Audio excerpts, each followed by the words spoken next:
new and young players into a system that we know is actually good for their development and the education process that we have down there at Port.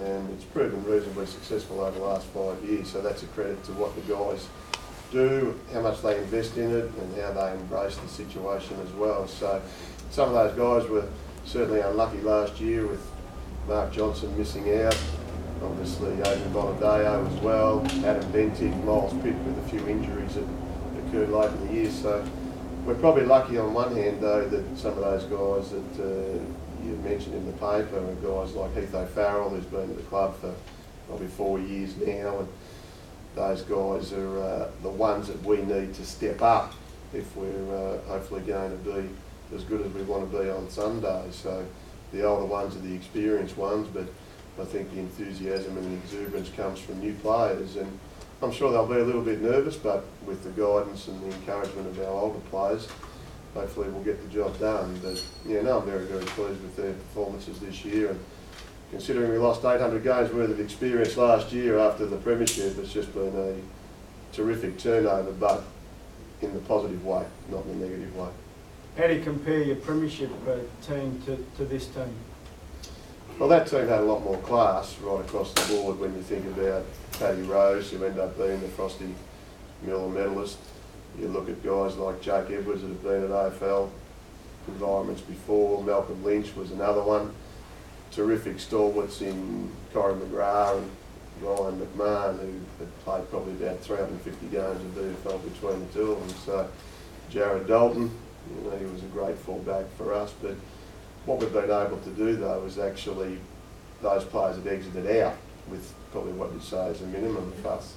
Have actually been replaced by very keen and enthusiastic young guys. Dan Noonan, for example, he was a terrific young player for Old Zavs, missed all of last year, and he's been able to come in minus that crusty old black pants that Dolts had for about 4 years. So, you know, he's been really good for us, and I think that's what has been exciting for me as coach, that these guys have certainly been able to contribute to a level that has made them become established players in the absence of those other guys, and that's all you can have. Matty, do you feel any more pressure or expectation, as you said, with the senior side out of the finals? No, I don't think it's any more pressure. It's sort of something to be certainly communicated to the whole group that it's important for us to play well, and we've got a responsibility to play well in the finals. And going out the first week against Port, amazing game of footy. You know, ebbed and flowed, the intensity was terrific, and then we sort of had to go the long way.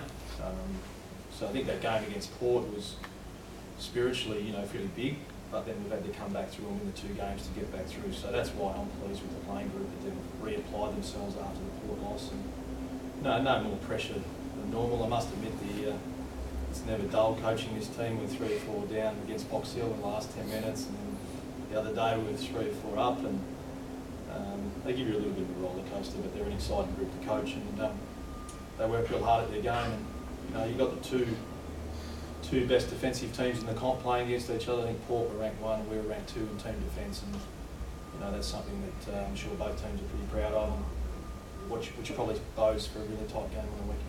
Hey, what did you learn? That qualifying final and outstanding game of footy. What did you learn from that game coming into this grand final? Yeah, we learned a couple of things. We learned that you're going to have to play 4 quarters to beat Port. They're not going to give you a football game, so you have to play 4 quality quarters because their strength is right across the ground. I think they've got unheralded players. I mean, just look at some of their defenders like Sandilands and Garland, guys like that probably don't get the kudos that, you know, the real top players in their team do, that obviously are winning the ball all the time as well in the midfield. But, you know, they've got some really handy players in different parts of the ground that, you know, we certainly respect as well. So 4 quarters is important.